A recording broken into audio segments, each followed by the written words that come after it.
आओ बच्चों, अब हम सीखते हैं फाइनेंशियल स्टेटमेंट्स में, फाइनेंशियल स्टेटमेंट्स के अंदर बैलेंस शीट या पोजीशन स्टेटमेंट का एक प्रिस्क्राइब्ड फॉर्मेट है। वो prescribed format schedule 6, sorry schedule 6 नहीं, शेड्यूल 3, शेड्यूल 3 पार्ट 1 में बताया गया है कि आपने फाइनेंशियल स्टेटमेंट्स कैसे बनानी होती है। वो फॉर्मेट कैसे होता है सर? वो फॉर्मेट ऐसे बनता है बच्चों, आपने ऐसे बैलेंस शीट बनानी होती है पेपर में। ये 2 कॉलम कैसे हैं बेटा? देखो, आपका प्रीवियस जो भी आपका ईयर होगा उस ईयर की बैलेंस शीट बनानी है आपने। ईयर एंडेड, जैसे मान लीजिए मैं 31 मार्च 2020 की बैलेंस शीट बना रहा हूं, तो मैं ऐसे बनाऊंगा, ईयर एंडेड 31 मार्च 2020। ये बैलेंस शीट के पर्टिकुलर्स आ जाते हैं। पर्टिकुलर्स बैलेंस शीट आपको पता है एज एट स्पेसिफिक डेट पे बनती है, जैसे 31 मार्च 2020 पे बना रहा हूं मैं। तो बेटा एक साइड होती है लाइबिलिटी साइड और एक होती है asset side, but liability side को बोलते हैं इक्विटी एंड लाइबिलिटीज और एक साइड को बोलते हैं एसेट्स। अब टी फॉर्मेट वाली बैलेंस शीट नहीं बनेगी। एक साइड होती है इक्विटी एंड लाइबिलिटीज और एक साइड होती है एसेट्स। तो इक्विटी एंड लाइबिलिटीज का टोटल यहां हो जाता है, ऐसे एसेट्स का टोटल यहां हो जाता है। ऐसा करके ये बैलेंस शीट आपकी टैली हो जाती है बच्चों। वट एवर, मान लीजिए 10 लाख रुपीज का टोटल है, ये बैलेंस शीट टैली होगी। इक्विटी एंड लायबिलिटीज के अंदर बेटा 3 कॉलम्स होते हैं, मतलब 3 सब हेड्स होते हैं। अगर मैं कहूं ये मेन हेडिंग है लायबिलिटी साइड, तो इसके अंदर 3 सब हेडिंग्स है। अगर मैं कहूं ये लायबिलिटीज तो एक साइड है, तो इनके 3 मेन हेड्स होते हैं। ऐसी एसेट्स में 2 मेन हेड्स होते हैं। आपने लास्ट क्लास में सीखा, एक होती है नॉन करंट लायबिलिटीज, मैं गलत बोल गया, एक होती है करंट लायबिलिटीज। लास्ट क्लास में आपने मुझसे सीखा, एक होती है करंट लायबिलिटीज, एक होती है करंट एसेट्स। सर क्या हम एसेट्स को ऊपर और लायबिलिटीज को नीचे लिख सकते हैं? नहीं, पहले टॉप पे इक्विटी एंड लायबिलिटीज आएंगी, नीचे एसेट्स ही आएंगी, ऊपर नीचे शिफ्टिंग नहीं कर सकते। तो जो करंट एसेट्स और करंट लायबिलिटीज होती हैं वो सबसे नीचे आती है बैलेंस शीट में, यानी कि इक्विटी हेडिंग में करंट लायबिलिटी सबसे नीचे, एसेट्स हेडिंग में करंट एसेट सबसे नीचे। और क्या हम इस बैलेंस शीट के अंदर डिटेल लिखते हैं? नहीं, हम टोटल करंट लायबिलिटीज का अमाउंट टोटल करते हैं, वर्किंग नोट्स बनाते हैं। हम वर्किंग नोट्स में सारी इंफॉर्मेशन, वर्किंग नोट्स को हम क्या बोलते हैं यहाँ पे? नोट्स टू अकाउंट्स कहते हैं। उनके अंदर करंट लायबिलिटीज की सारी इंफॉर्मेशन लिखते हैं, ऐसे करंट एसेट्स की सारी इंफॉर्मेशन लिखते हैं, वहां पे टोटल करके इस बैलेंस को यहाँ ले आते हैं। ऐसे ही जो करंट एसेट्स होती हैं, जो करंट लायबिलिटीज होती हैं, वो आपने मेरे से सीख ली। बट कुछ एसेट्स जो करंट नहीं होती उन्हें नॉन करंट एसेट्स बोलते हैं।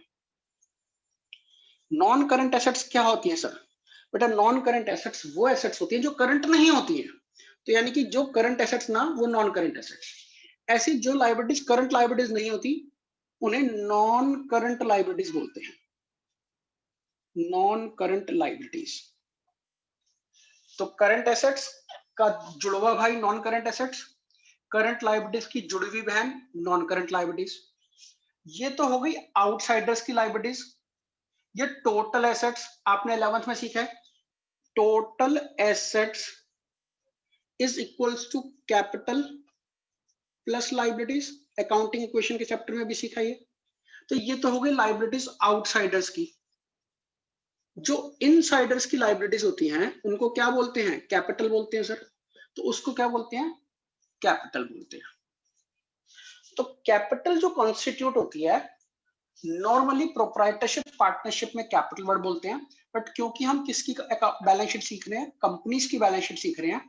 कंपनी की बैलेंस शीट में शेयर कैपिटल होता है और वहां से एक नया टर्म शुरू होता है बेटा, उस टर्म का नाम होता है शेयर होल्डर्स फंड। यहां से अब हम कुछ नया सीखेंगे, that is called as share holders fund. तो बैलेंस शीट के अंदर जो पार्टनर मतलब कंपनी के शेयर होल्डर्स की जो कैपिटल कहलाती है उसे शेयर होल्डर्स फंड कहते हैं। तो बैलेंस शीट का जो फॉर्मेट होता है बेटा वो ये फॉर्मेट होता है। अब सर ये जो एक कॉलम बना है इस कॉलम को क्यों बनाया बेटा, यहाँ पे हम लिखते हैं नोट नंबर। सोचो बच्चों में नोट्स टू अकाउंट्स बनाऊंगा, note number 1, note number 2, note number 3, note number 4, note number 5। मैंने नोट नंबर 1 में शेयर होल्डर्स फंड की डिटेल लिखी, नोट नंबर 2 में लंबी डिटेल होती है, बड़ी बड़ी कई बार एक एक पेज की डिटेल होती है ये। फिर मैंने नॉन करंट लायबिलिटीज की डिटेल लिखी, फिर मैंने करंट लायबिलिटीज की डिटेल लिखी, फिर मैंने नॉन करंट एसेट्स की डिटेल लिखी, फिर मैंने करंट एसेट्स की। आपको मैं बताऊं ये बैलेंस शीट तो बनती है सिर्फ 8 लाइनों में, 8 लाइंस में बैलेंस शीट बन जाती है। बट ये 8 लाइनों की बैलेंस शीट असलियत में 6 पेजेस पे जाती है by way of working notes. एक एक पेज का एक वर्किंग नोट बन जाता है कई बार। तो उस वर्किंग नोट का क्या नोट नंबर है वो हम यहाँ डालते हैं, working note 1, working note 2, working note 3, working note 4, working note 5। इन वर्किंग नोट को कुछ नाम नया देना is called as notes to accounts. तो नोट नंबर 1, नोट नंबर 2, वो नोट नंबर हम यहाँ डालते हैं। आगे बात समझ में? तो बैलेंस शीट का ढांचा ऐसा है, उसके लिए नोट नंबर लगेंगे। नोट नंबर के साथ साथ एक और बात, क्या ये आपके 12th के लिए काम की नहीं है बट फिर भी बताऊंगा। रियलिटी में ये मैं रब कर रहा हूं, रियलिटी में बच्चों कभी बैलेंस शीट अकेली नहीं जाती। रियलिटी में कभी बैलेंस शीट अकेली नहीं जाती। अगर मैं जिस साल की बैलेंस शीट बना रहा हूं साथ साथ में मुझे उससे 1 साल पुरानी balance sheet automatically government of India को बतानी पड़ती है कि पिछले साल मेरी फिगर्स ये थी और इस साल ये फिगर्स है। तो इट मींस अगर आप इस साल की बैलेंस शीट बता रहे हो 2020 की, तो you need to inform to the department of government, income tax department, GST department, किसी को भी आप अपनी बैलेंस शीट सबमिट करोगे तो इस साल की फिगर्स के साथ साथ पिछले साल की प्रीवियस ईयर की फिगर्स भी आपको उनको डिस्क्लोज करनी पड़ती है। तो पिछले साल की फिगर्स और इस साल की फिगर्स को क्यों दिखाना होता है, जिससे कि डिपार्टमेंट कंपैरिजन कर पाए कि क्या इंक्रीज हुआ क्या डिक्रीज हुआ। तो ये उनको जज करने के लिए, आपकी परफॉर्मेंस को इवैल्यूएट करने के लिए, आपकी ऑपरेशनल एफिशिएंसी को चेक करने के लिए, आपकी प्रॉफिटेबिलिटी को चेक करने के लिए, आपकी लिक्विडिटी को, सॉल्वेंसी को चेक करने के लिए they need to take the 2 figures, एक इस साल की और एक पिछले साल की। ठीक है बच्चों, तो this is the format of balance sheet. सब बच्चे इसको नोट कर लेंगे। तो मेरे प्यारे बच्चों, जो मैंने आपको चीज बताई, share holders fund, non current liability, current liability, non current asset, current asset, इनको कहते हैं मेन हेडिंग्स। और इन मेन हेडिंग्स के अंदर भी कुछ फर्दर हेडिंग्स होती हैं, उन फर्दर हेडिंग्स को बोलते हैं सब हेडिंग्स। जैसे कि आप अपनी बुक में खोल के देखिएगा, नॉन करंट एसेट्स के अंदर ABCDE 5 हेडिंग्स हैं। पहली फिक्स एसेट्स, दूसरी non current investments, c deferred tax asset, deferred tax asset 12th के सिलेबस में नहीं है, d long term loans and advances, और ई नॉन करंट एसेट्स। क्या मतलब होता है समझते हैं क्या करके। पहली होती है फिक्स एसेट्स, 11 से सीखते आ रहे हैं। फिक्स एसेट्स वो एसेट्स जो लॉन्ग टर्म यूज के लिए खरीदी जाती हैं, जिनकी वैल्यू थोड़ी हाई वैल्यू होती है। ये एसेट्स प्रोडक्टिव नेचर की होती हैं, इनसे हम प्रोडक्शन करते हैं, प्रोडक्शन प्रोसेस फॉलो करते हैं। ये प्रॉफिटेबल नेचर की होती हैं, इनसे हमारे बिजनेस में कैपिटल एक्सपेंडिचर होता है। ये सारी कंडीशंस पूरी होती हैं तो हम इसको कैपेक्स मानते हैं। कैपेक्स मतलब कैपिटल एक्सपेंडिचर मानते हैं, और वो फिक्स एसेट्स होती हैं। जैसे कि फिक्स एसेट्स कौन सी होती हैं, land and building, plant and machinery, furniture and fixtures, motor vehicles, goodwill etcetera. अब सर चारों में क्या था, land and building, plant and machinery, furniture, motor vehicle, ये ऐसी एसेट्स थी जिनको हम छू सकते हैं, देख सकते हैं, बट गुडविल को छू नहीं सकते, देख नहीं सकते। तो एसेट्स जो कि फिक्स नेचर की होती हैं उनको भी 2 कैटेगरीज में कैटेगराइज करा जाता है। एक जिनको देखा जाए, छुआ जाए, that is tangible assets. Tangible assets are those assets which can be touched, which can be seen by the eyes, naked eye, human eye से देखी जा सकती हैं। बट कुछ ऐसी एसेट्स होती हैं जैसे गुडविल, पेटेंट्स, कॉपीराइट्स, ट्रेडमार्क्स, ये ऐसी एसेट्स होती हैं जो देखी नहीं जा सकती, जो टच नहीं करी जा सकती, which cannot be touched, which cannot be seen, but which can be felt, जिनको फील करा जा सकता है। गुडविल, पेटेंट्स, कॉपीराइट, ट्रेडमार्क्स, इनको इनटेंजिबल एसेट्स कहते हैं। पढ़ा था ना बच्चों 11th में ये? हाँ सर ये वही है, टेंजिबल और इनटेंजिबल। टेंजिबल मतलब land and building, plant machinery, intangible मतलब गुडविल, पेटेंट्स। तीसरी आइटम होती है capital work in progress. Capital work in progress मतलब मैंने बिल्डिंग बनानी स्टार्ट करी, बिल्डिंग कंप्लीट नहीं हुई, तो building is an asset in the nature of fixed tangible asset, but until unless that building is not being completed तो वो progress, work in progress कहलाएगा।